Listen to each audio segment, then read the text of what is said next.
Can you guys hear me, Mark? We hear you, Ripon. Thanks. Yeah, the webcast has started. So we're going to give everybody just a couple more minutes to join the webcast. It looks like all our presenters are on, so we'll just give a few more minutes for the viewers to join. So please hang on.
Okay, great. Hello, everybody. Looks like we're getting a lot of viewers signing on to the webcast. We appreciate you all joining in. All our presenters are waiting to go as well, so we'll get started with this webcast. So thank you for joining the FCIA Fibre Channel Industry Association webcast entitled Expanding the Power of Flash with FC-NVMe. So I'm sure you're all very familiar with NVMe over fabrics. So from the FCIA's point of view, we're going to talk about today NVMe over Fibre Channel. So just to give you a little background about the FCIA and Fibre Channel itself. Oops, I think I went too far. Oh, well, let me introduce our panelists first. I'm sorry. So we have 6 panelists on. They're going to give short presentations, everyone representing the Fibre Channel industry in some form. Myself, I'll be your moderator. My name is Mark Jones. I work for Broadcom Corporation as my main job, but I'm also the president of the Fibre Channel Industry Association and a board member. Next, we'll have Marcus Thordahl from Broadcom as well. Marcus represents the Brocade side of Broadcom, and he's going to give us some great insight. Marcus is a principal solutions architect. And then we'll have Rupin Mohan, who's the director R&D and head of development from the CTO SAN office of HPE. So, and Rupin is also the marketing director and a board of director member for the Fibre Channel Industry Association. Also we have, and we're very fortunate to have, Craig Carlson, who is a senior technologist from Marvell Semiconductor. Craig has multiple roles in the industry, and among those he is very active within T11, and is also a board of directors member of the Fibre Channel Industry Association. We have Dennis Martin, who is a senior analyst from Principal Technologies. You may be very familiar with Dennis for his time at the Martech and all the great work he's done there. So we are very fortunate to have Dennis Martin on the panel today. And finally, we have David Rogers, who's a senior product marketing manager at Teledyne LaCroix. David is also very active in many areas of the industry, in many different protocols, and he is also a board of director member for the Fibre Channel Industry Association. So before we get started, I just want to give you a little bit of a background on the FCIA and Fibre Channel. I'm sure most, if not all of you, are very familiar with Fibre Channel. It's been around for quite a long time. More than 20 years we've had products in the marketplace, and the latest Deloro numbers count that about 120 million Fibre Channel ports have been shipped, and the most recent estimate is that 43 million of those are still in use today. So it's been around for a very long time, and it has a very long legacy of interoperability, reliability, and robustness. And we could talk to pretty much anybody that uses Fibre Channel or any STAN storage administrator, and their response will be, Fibre Channel just works. And that's exactly what we want Fibre Channel to be. And within the industry, we are very excited to add Fibre Channel as a transport for NVMe over fabrics. And we plan to and will ensure that NVMe over Fibre Channel has the same robustness and reliability that all users of Fibre Channel have come to expect over the years. And this doesn't come about by accident. There are some very key critical factors to making Fibre Channel have these qualities of robustness. They are primarily a very strong industry association and industry-wide participation in Fibre Channel standards. This is done within Insight's T11 group. And we're very fortunate to have some of the smartest people from a wide range of companies. These engineers come together multiple times a year to ensure that the Fibre Channel standards are accurate and correct and get us in the direction that we want Fibre Channel to be. Also, the FCIA has a critical role in the reliability of Fibre Channel as well. We put on about, on average, maybe 2 plug fests a year. These plug fests are industry events where all the vendors get together to test their products together and ensure they are interoperable and conform to the standards of the Fibre Channel industry. So those 2 things are critical parts to making Fibre Channel what it is today. We just completed one, actually it's our 4th FC-NVMe Plug Fest. We completed this in July. We had 13 companies that came together to test products. We had controllers, HBAs, switches, storage arrays, cable companies, analyzer companies, all in attendance to test their products with FC-NVMe. Now, some of the key accomplishments from this Plug Fest event were we tested end-to-end commercial available products. So for the first time, we had products in attendance that you can buy today in the marketplace, from HBAs to switches, all the way to shipping storage arrays that are available with FC-NVMe. We tested multi-vendor interoperability for standards conformance and interoperability. We did data integrity validations over switched multi-hop fabrics, which included error injection to validate the correct FC-NVMe and Fibre Channel recovery.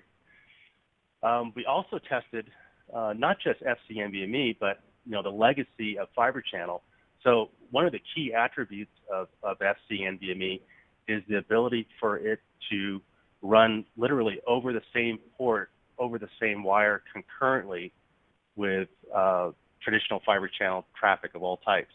So we had a lot of products in participation running standard Fibre Channel protocol while at the same time running FC-NVMe. And then the last day of the testing of the Plug Fest concludes with what we call the big build, which is we take all the complications of all the test events over the week, and we connect those together for an overnight stress test.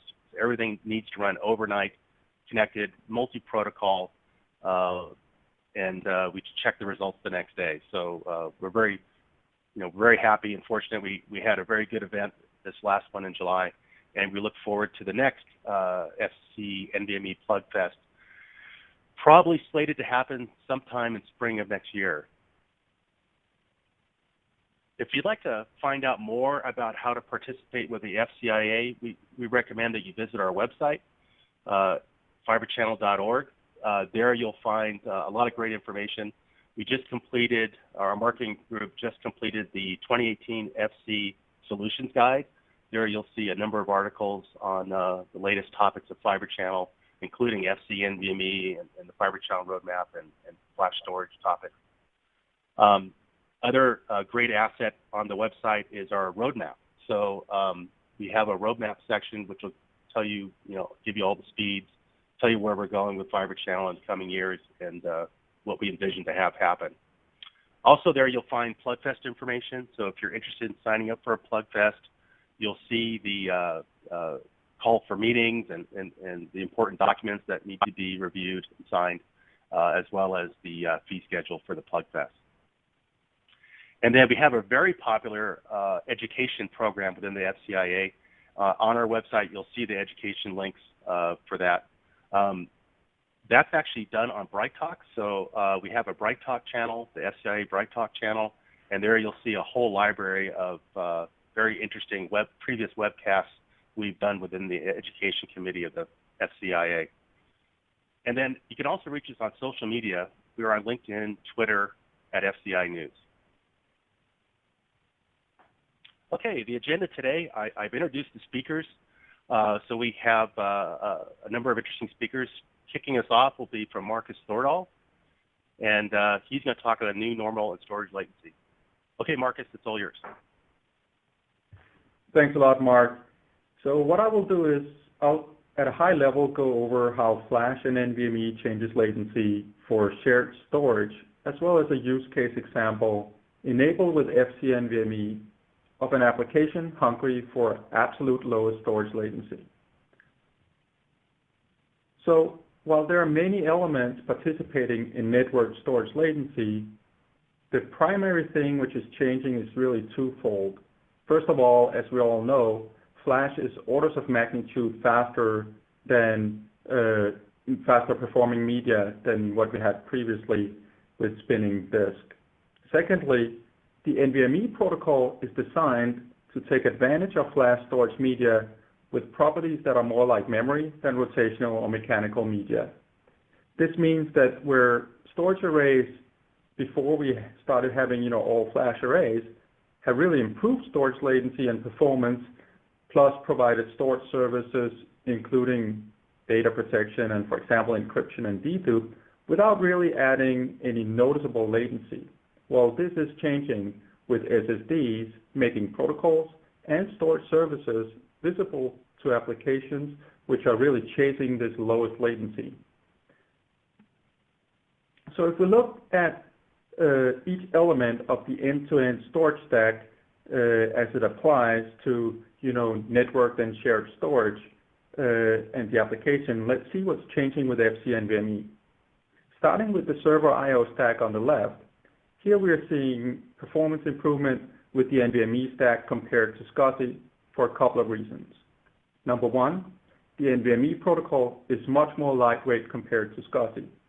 The SCSI stack has morphed over 3 decades and in the process become inefficient with more than 100 command sets, including commands to, for example, control tape robots, as well as, of course, reading and writing blocks from a device, which is mainly what our application in this case is interested in.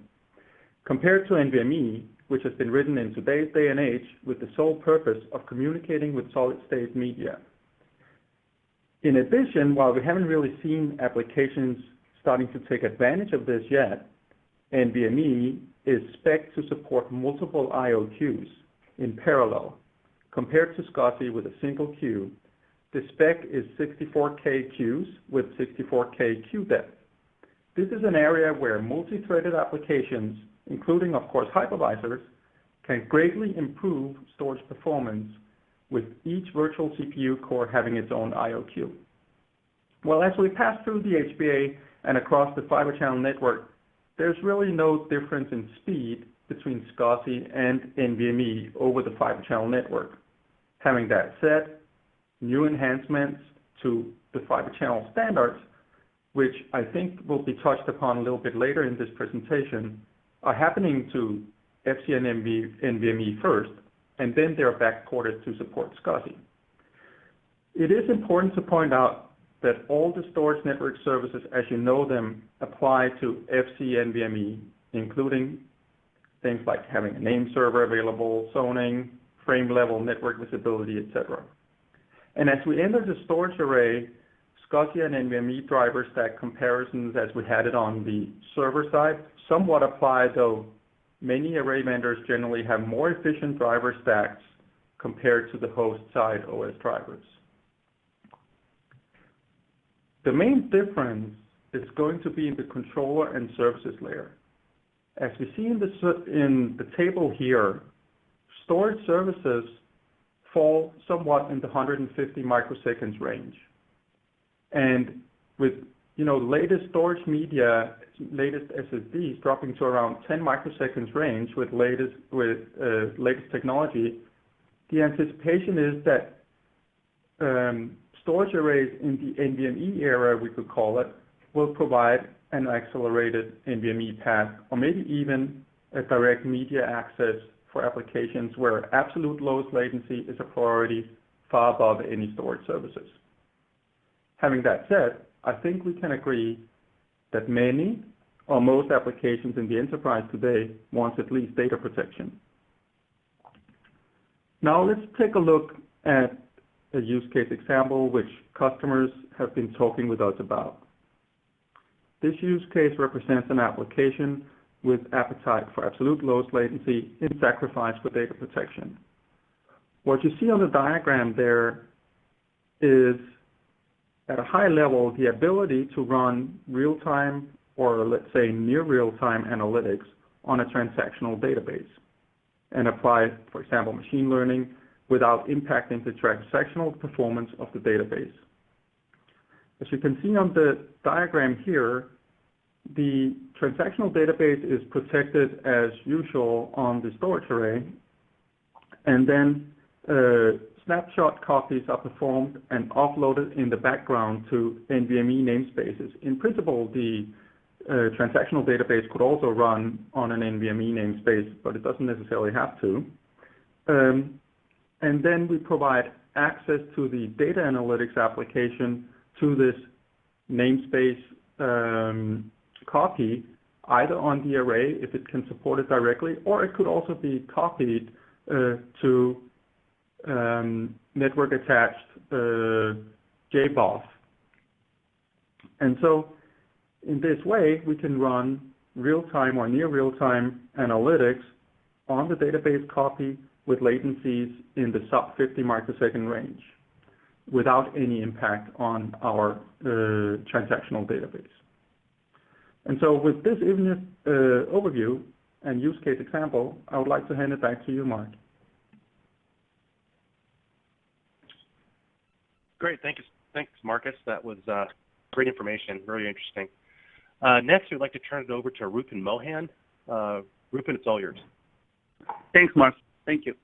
Welcome, folks. Thank you for taking the time for joining this webinar. I'm going to talk about NVMe as a new language for storage. NVMe is not just a storage networking protocol. It's really a new storage protocol, and that is why it is really it's going to be very disruptive and interesting in the storage market. The way I'm defining and trying to explain NVMe, the progression of how NVMe will happen in the storage industry, is similar to what has happened in the transition over to the electric engines in the car industry, right? From standard gasoline engines to hybrid engines, and now you're seeing a number of cars, a number of brands coming out with full electric engines. And as you can see, it took some time in the car industry to move from gas to full electric engines, and it's still, the progression is still happening.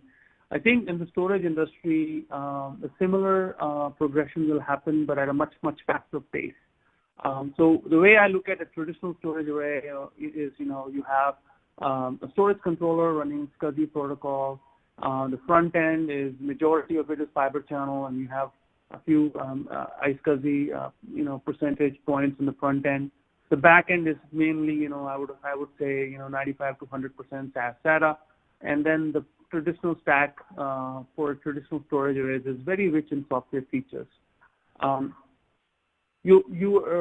you are going to start seeing in the market, and you're already starting to see, is a bunch of hybrid storage arrays. And what do I mean with hybrid? Similar to basically, a hybrid car that you've been seeing in the market. A hybrid storage array will have a storage controller that still runs the SCSI protocol, but the back end is upgraded with NVMe drives, and the controller does the translation, for you. Another example of a hybrid storage array would be, a caching module inside the storage array, based on 3D crosspoint technology, for example, and running a full NVMe stack on that cache, and essentially the storage controllers, using that, for all their metadata writes and reads, and that will also, result in quite a huge performance increase for that hybrid storage array. The front end can be very easily FC-NVMe. Actually, Fibre Channel, the beauty about Fibre Channel is that it's the perfect protocol to take you from your traditional, storage arrays to all the way to your all NVMe storage arrays. I'll explain to you in more details in a couple of slides. The hybrid storage arrays you will see will continue to remain software rich because, as you can tell, the controllers are still going to run the SCSI protocol, and hence all the traditional software features that are built on SCSI, you will be continuing to enjoy those features and take the benefit of those features. As you move to your full all NVMe storage arrays, aka a full plug-in electric car, you will find that the storage controller will run only NVMe protocol, and basically SCSI will completely disappear. In this particular array, you'll have an all NVMe backend, either through PCIe or through Fabrics. A couple of different options there. NVMe over Ethernet, some protocol, or InfiniBand. I'll explain to you more in a few slides. The front end will be, of course, NVMe, and this could be Fibre Channel over NVMe, NVMe over Fibre Channel, FC-NVMe, or NVMe over Ethernet. Initially, what you will find is that in this all NVMe end-to-end array, you will find that the software features may not be fully there. And the reason for that is that the NVMe group is still working on quite a few of the advanced features that are required, for a complete full feature software stack. And that group is working at a very fast pace. But as you can tell, storage is complex, and it takes time to build those features when you're basically talking about a brand new language. At a high level, you will find that NVMe over Fabrics has two types of use cases. The first one is traditional servers connected to a SAN and connected directly to a JBoss. The servers will talk NVMe, and the JBoss will talk NVMe over Fabrics. And you will find that this is a use case that will become very popular with more of a software-defined hyperconverged type of environments.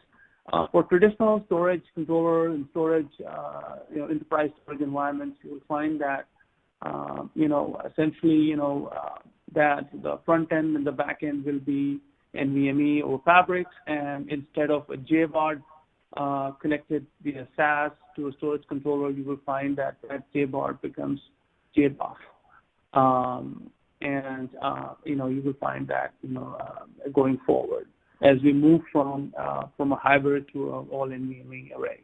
Let me go into a little bit more detail and explain to you what type of different protocol choices you will have for these use cases.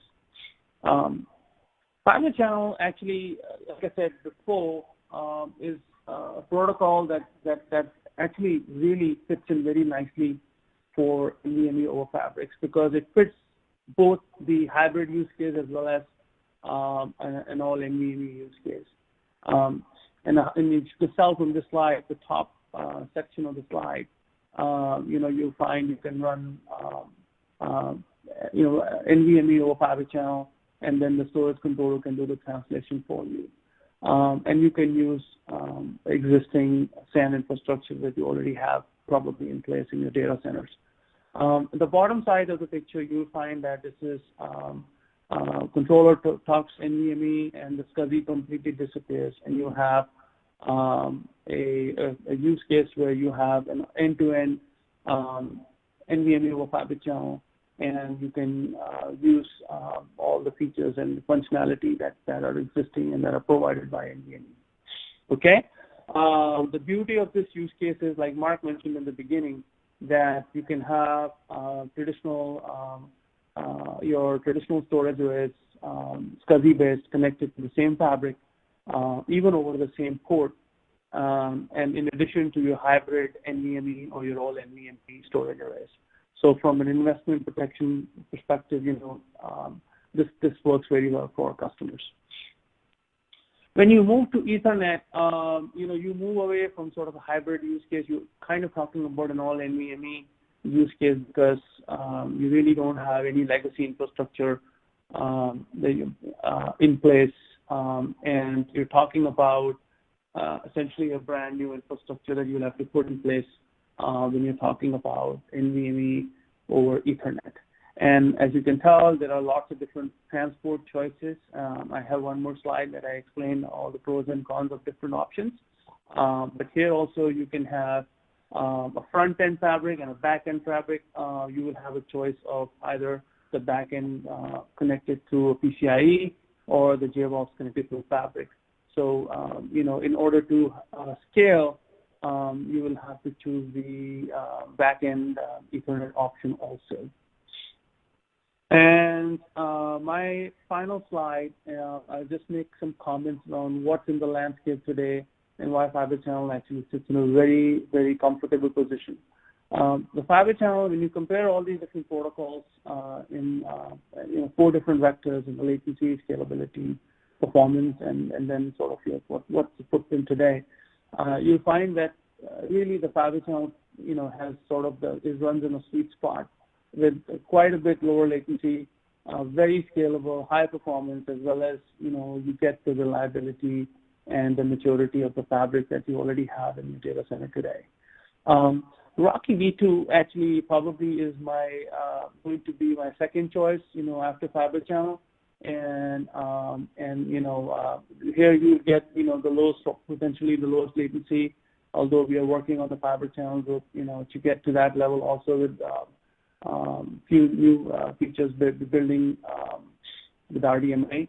But the main issue here is that there is no enterprise footprint for Rocky V2, and that has to be built up by customers as well as the features and functionality in terms of configurations, etc. Then you have other protocols, IOPS, TCP, and InfiniBand. And TCP is a new protocol that the cloud guys are working in the NVMe group, and that could be potentially the dark horse in this race. With that, I will hand it over back to you, Mark. And thanks, guys. Thanks for taking the time.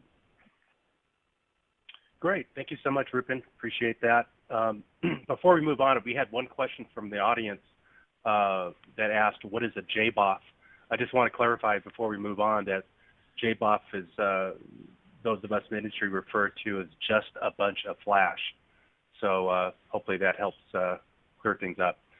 Next up, our next speaker is Craig Carlson from Marvell. He's going to give us an update on the FC-NVMe status and current direction within the standards community.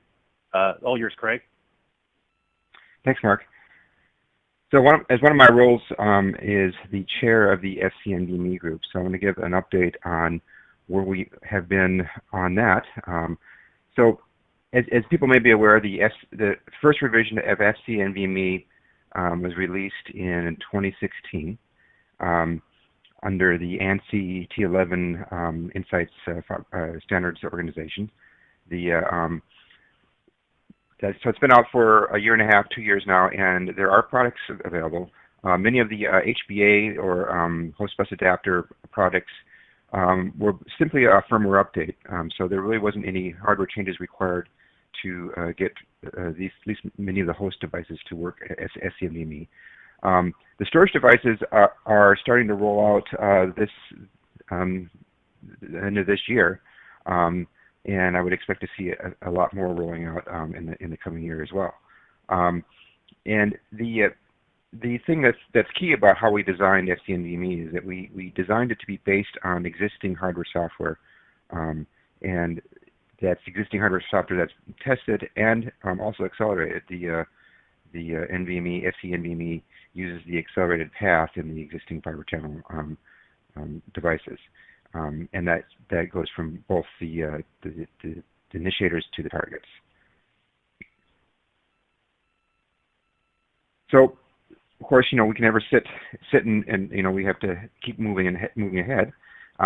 So we do have a FC-NVMe 2 under development, and that's in process right now. The major new feature for FC-NVMe 2 is enhanced error recovery, and the enhanced error recovery allows us to quickly recover from lost or corrupted data or frames at the transport level, instead of having to rely on a high or low error recovery mechanism. We can, with this new feature, recover from errors in a very quick fashion, and in a fashion that the NVMe layer doesn't even know that anything has happened. And this type of recovery becomes more important as we move forward in our speeds.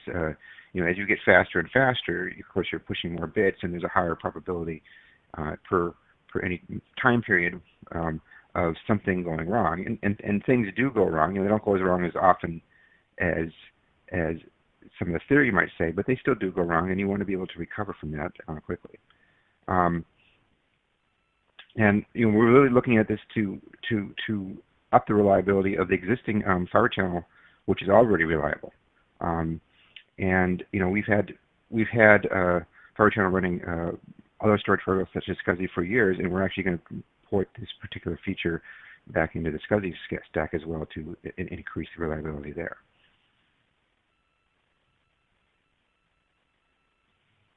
So some of the other things that are happening in the Fibre Channel group, the 64 gigabit Fibre Channel serial standard has just been ratified. We are working on the 56 gigabit parallel. We're starting to look at doing the exploration on the 128 gigabit serial, and we'll probably start seeing some more work coming on that in the next year or so. And the follow-on to that is the excuse me, the 512 parallel, which is 4 lanes of the 128. And no discussion of Fibre Channel is complete without our roadmap. So if you see, we have a steady progression. We have just completed the 64 GFC, and we're moving into the 128. And the roadmap here is divided into two types of speeds. We have the serial speeds, which is the 64, which you just completed, which is a single serial link, and then we have the parallel speeds, which is the 128 56, which is 4 lanes. And now, of course, there is the 128 serial, which is coming up, which is not to be confused with the 128 parallel. The 128 serial is an actual serial link running at the 128 GFC speed. And with that, I'll pass it back to Mark. Great. Thanks, Craig. That was great information. Next up, we have Dennis Martin from Principal Technologies, and Dennis is going to give us an FC-NVMe test results update. Here you go, Dennis. Great. Thanks, Mark. And thanks, everybody, for joining us today. I wanted to talk briefly, before we get into the test results, where we're actually going to show real-world examples of the things that you've just heard about. I want to talk a little bit about where I am relative to what I was doing before, because some of you may know me from Demartech. So Demartech was acquired in the middle of September by Principal Technologies, and so the big plus for everybody, both all of our employees, but certainly all of our clients, is that by combining these two companies, we now have larger lab, graphics, video production capabilities, more test engineers. It's just a much bigger base on which to operate. So we will continue to still do the real-world tests. We'll still do the same kind of tests we've done before, but now we have a larger footprint of the kinds of things that we can do.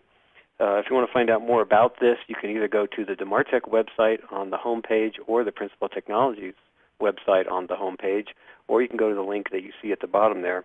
There's at least 3 ways to find out more about the acquisition. So because this happened recently, we're still going to continue doing the DeMartech website, and so the references I'm about to give you are all on the DeMartech website, and that will still be available. So let's just get right into it. First, what I wanted to do, though, before we get into the test results, one of the more popular pages on the DeMartech website is the storage interface comparison. And I bring that up here because if you'd like to find out about Fibre Channel or NVMe or any of the other interfaces that are used, you can get all kinds of good information on those interfaces. You can see the logos there. You can see the names there. One thing I want to point out in particular is the roadmaps that are on this page. So the roadmaps for where things are with Fibre Channel and where they are with NVMe are on this page in the roadmap section. And if you're concerned about or you're interested in what other things are coming with NVMe as far as software interfaces, there was a question about that. Those are described in the roadmap section on this page, in addition to the same things that you saw from Craig about some of the other Fibre Channel roadmap items. So those are all out there. The main thing is we use these technologies. We don't make the products, but we test them, and we use them in our lab. All right, so let's talk about the actual test results. This was a test that we published back in May of this year, and basically this is showing the benefits of FC-NVMe as compared to FC-SCSI, or you might want to say it the long way, the NVMe over fabrics using Fibre Channel versus the traditional Fibre Channel protocol. And the link to this report is here. It's public. You're welcome to download it from that link there. But let's get in here and describe exactly what we did. So this is a diagram of just the configuration, and basically this is a comparison of the 2 protocols. The hardware is the same all across the board on the initiator, obviously in the switch, and in the target. All the hardware was the same. All we did was run one protocol and then run the other protocol and compare the results. And so this is just a technology comparison. It's not really to promote any particular product, although this product is available and you can buy this today. This is one of the first ones to support this. I'm sure there will be others coming. So let's take a look. So this is just, we ran a series of tests. In this case, we ran a bunch of synthetic tests.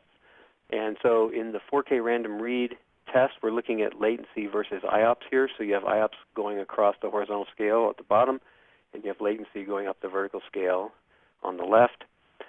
You'll see the traditional Fibre Channel, which is the blue line, and the NVMe FC, which is the red line. Notice for any given latency, you're getting much higher IOPS. And in fact, when we got to the point in where the curve in the hockey stick happened, we got as much as 54% higher IOPS at a larger latency, and certainly a sub-millisecond latency, we had 53% higher IOPS. And again, the only change was running the protocol different. Again, the hardware is identical. It's just a matter of which protocol do you like to run. And so you can run, as Mark said earlier, both protocols at the same time. So we just ran them separately so we can measure them that way. So this is 4K reads, so you see a significant benefit by going to FC-NVMe. And again, it's just with the same hardware. All right. What I want to do now is zoom in. Let me go back a slide here. So if you look at this slide, on the left side, you can see where the lines are really close, down around 100 and 200,000 IOPS. So what we're going to do is zoom into that spot on the graph, and that's where we are here, just so you can see a little bit of the delta there between those just kind of zoomed in. So you can see there's at least 34% lower latency even at the smaller IOP counts between the 2 protocols. So there's a savings of, at the low end, at least 100 microseconds there, or approximately 100 microseconds. And you can see the delta gets wider as the further out you go. So that's just a zoom in there. All right. We did another set of workloads where we were doing basically what amounts to an 80-20 read-write mix of 8K sort of transactional workloads. And we see a very similar shape of the curve. The numbers are not exactly the same, but similar. You can see at the very high end there, 47% higher IOPS. At a more reasonable end, 58% higher IOPS. And again, all we did was change out and run just the different drivers. Hardware is the same. And the link to this report, again, is at the bottom of that page. All right, so that's a 8020 8K workload. And with that, I'll turn it back to Mark. Great, thanks, Dennis. Those are some very interesting performance results. Next, we'd like to turn it over to Dave Rogers from Teledyne LaCroix. Dave, it's all yours. Thanks, Mark. Thanks, gentlemen. You know, we talk about test and measurement. It's the unsexy part of this particular presentation this morning, because at the end of the day, to get interoperability, to have Dennis get his IOPS and testing done, and provide these kind of metrics, for all of this to come together, we have to spend an inordinate amount of time as we go faster and faster in these structures with test and measurement. And you know, we talk about a basic premise in our mission critical storage is, you know, getting good test and measurement results, understanding what the problems are and how to solve them. And you know, specific to the PHY layer designs, you know, the underpinnings, the roadway of Fibre Channel is getting faster and faster and faster, as evidenced by the charts that we've already seen here. And as we go faster and faster, we've created this intelligent roadbed. And in doing so, we have to be able to test that. You know, how do I communicate with that lower layer? So specific to the PHY layer designs, we're seeing a lot more nuance and importance in the structure of the physical interactions, so that traditional FC and the NVMe over FC protocols can do what we're claiming they can do. In the case of just universally, our test and measurement considerations, which are common to all of our Fibre Channel deployments and at all layers, whether it's the physical layer all the way up to testing our latency and trying to find the resolution to the problem, is what are the issues, how do they manifest, what does it look like, and what are we trying to correct? Is it reproducible, either in a lab setting, or am I seeing it repeatedly over a period of time in my environment? And how do I develop a root cause determination? Once I have that root cause, once I understand what I think is going on, what are the options for curing this? And then once I have deployed some of those curative measures, how do I test them? How do I lay it out, and so I do it in the sandbox before I actually deploy it into the real world? And then what are the cost considerations to either not fixing it or fixing it, and how does that relate to the impact on vendors, customers, users, and the IT center? In the case of Fibre Channel and our test and measurement today, the physical, as I pointed out earlier, the physical communications are incredibly important at this point. Things that we might have accepted, you know, glitches that we might have accepted in the way of either an aborted session or a sequence or aborted transaction, or a you know, a minor glitch, so to speak, those are no longer acceptable. They now are deleterious to the overall structure and communications of our Fibre Channel environments. We also know that vendor interoperability is mandatory at this point. You know, we have a variety of different vendors in the Fibre Channel community now. If these products don't work together, and as Mark alluded to at the beginning with respect to our plug fests and how we do interoperability testing, it's mandatory. So we have to look at, you know, how do we're not just sitting in our own silo. A company who may build soup to nuts Fibre Channel products can't just, you know, okay, my products work together all by themselves. We now have to look at how switches and HBAs and interconnect options all come together, whether that's optics or DACs in the interconnect area, you know, and switches from a variety of different vendors. This all comes back to specification conformance. You know, the Fibre Channel, the T11 and the Fibre Channel Industry Association work together to ensure that the specifications that the T11 come out with can be tested. And that includes a heavy amount of testing now on the PHY layer and the communications at the base layer. And of course, between the NVMe industry groups and the Fibre Channel, FCIA and the T11, there's a lot of work being done around NVMe and how to test not only the current spec, but pre-test the new iterations and make certain that there's backward compatibility and that we're not going to introduce something that's going to otherwise cause a problem. At the crux of this, there are some new tools. I mean, we have hypervisors, we have fabric management utilities. What we're seeing now is a need to have line rate capture tools. And I don't mean line rate as in what does the backside of the ASIC on my switch or my HBA tell me is going on, but actually a Switzerland, if you will, a neutral third party in the middle that we can use to kind of capture what's going on when we have issues and try and drill down quickly on what is happening in between a given set of points under test. The tools and the process are evolving. Of course, you know, we've seen the physical layer. We've seen a lot of high-speed scopes. We have 100 gigahertz scopes in the market today. I mean, probably more than we're going to need in the very near future with PAM4 signaling and the higher speeds. But you know, we've got new processes. We've got new tools that are coming out.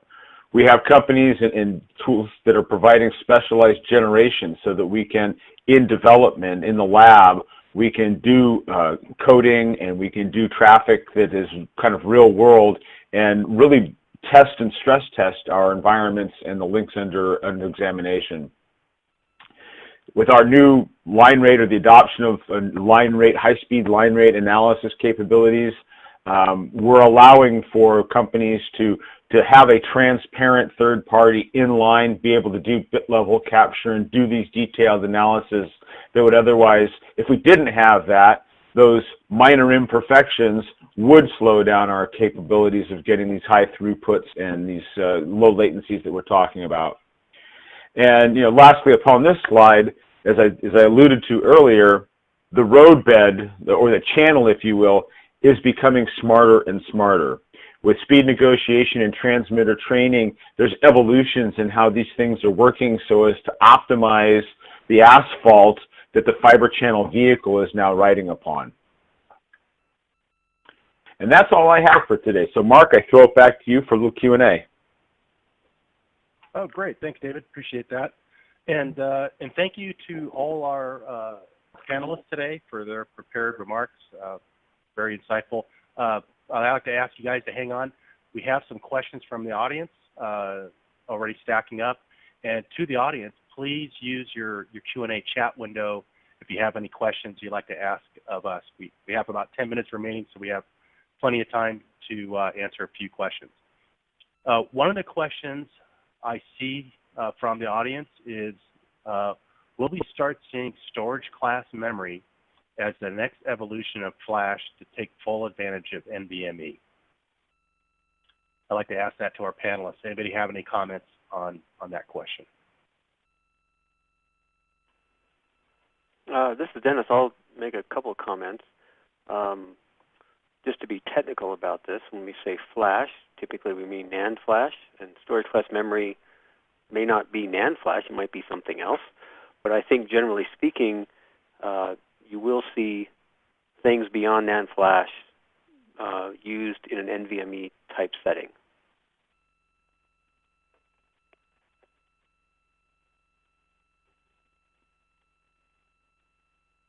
Okay, Dennis, thank you. Anyone else have any response to that question regarding storage class memory?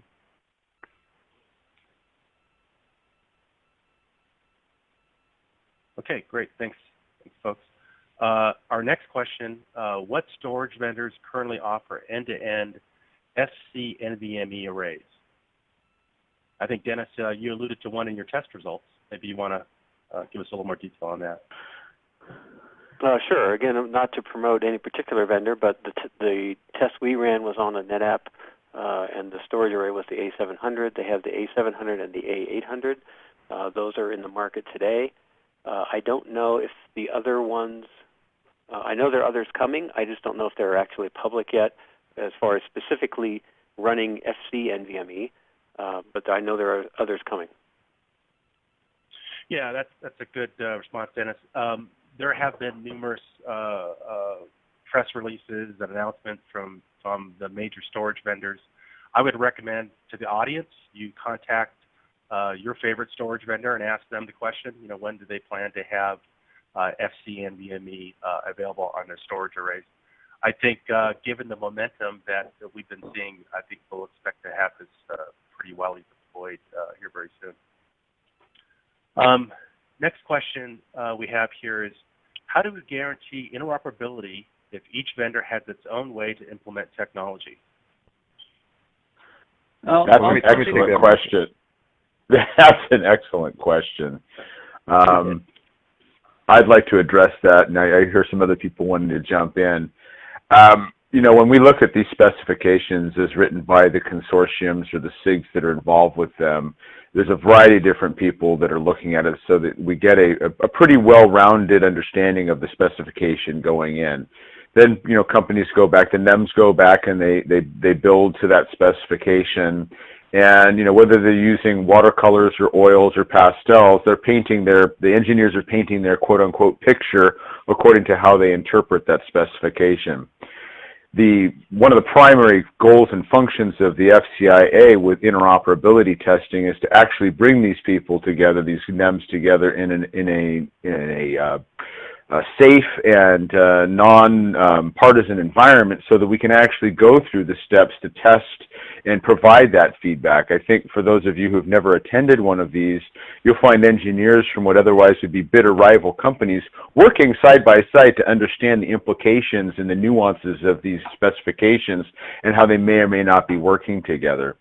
So, you know, we write a specification in the industry groups, we build to that specification, and then we write test arcs around how to make certain that that specification is being complied with, regardless of whether you used more firmware or more software or more ASICs or whatnot to develop the, you know, the goes into, goes out of components that you're building for your organization. So a lot of this has to do with the interoperability testing that we do in the FCIA, and that the industry, the test and measurement community, is supporting for those people that bring tools into their labs along the way. And let's take this back even to the beginning. You know, that's the reason that we develop standards. And you know, the goal of a standard is not to tell how people implement it, but to provide a well-defined set of APIs, interfaces, protocols, what have you, so that people can build their own implementations, but they will work with other companies' implementations as well. And so, you know, that's the reason that the T11 Fibre Channel group exists. That's the reason that the NVM Express group works. And so when you take that that standard that's written by usually it's written by the people that are going to implement it, and you combine it with what David was talking about with the interoperability events. That's how you get the devices to work together. So you start with the standard, you complete that, you build the products, and then you go testing to make sure they all actually work the way you expect them to work. Yeah, and you know, I like to add that, you know, one of the reasons why Fibre Channel is so prevalent in the storage industry as a leading protocol is because of the fact that there's what vendors do is do full end-to-end interoperability testing, and then deliver products to customers. And you know, with the NVMe and NVMe fabrics, what I believe is that trend will continue. That vendors will provide will do full end-to-end interoperability testing and provide to their customers a solution that's fully tested, qualified, so they can, you know, reliably deploy it, you know, for their enterprise applications. Great, thanks, guys. Those are great answers to that question. Another question from the audience is, I think this is in regard to Craig's roadmap discussion, was the new fiber channel speeds in parallel will require new optics and cables? That's a question. Will they require new optics and cables? Well, you know, they already, if you look at the current 128, you do have some cables that will do the parallel function for you. We don't necessarily endorse a particular implementation, but they do exist. In terms of requiring new cables, you know, that's something that we're still looking at, especially for the newest speeds, is whether or not the existing cable will work, or will you have to go to a new cable type. And that's something that we have to look at when we increase the speeds, and that's part of the evolution. We try not to make people replace cables, but sometimes when you increase speeds, you need to do that to get a reliable data transport. Yeah, if I could just add, a great answer. If I could just add just briefly, sure, Dennis, we have please. some of that information on that interface comparison page that I talked about. We get into some of the cable lengths and which speeds and so forth. So that's available on our page. Great, Dennis. Thank you. I think we have one last question. TCP is used in all SMB and NFS deployments, as well as all object storage deployments. How is this a medium enterprise footprint?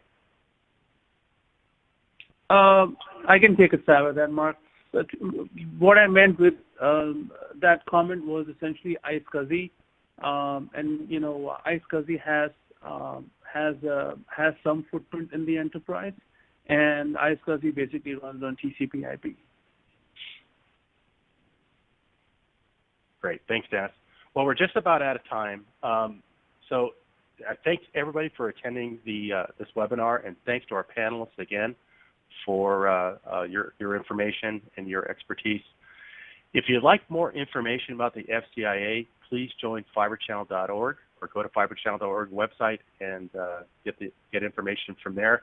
If you'd like a copy of these slides, we'll have those available on fibrechannel.org here shortly, as soon as possible. Again, I'd like to thank everybody for attending, and have a great rest of your day. Thank you.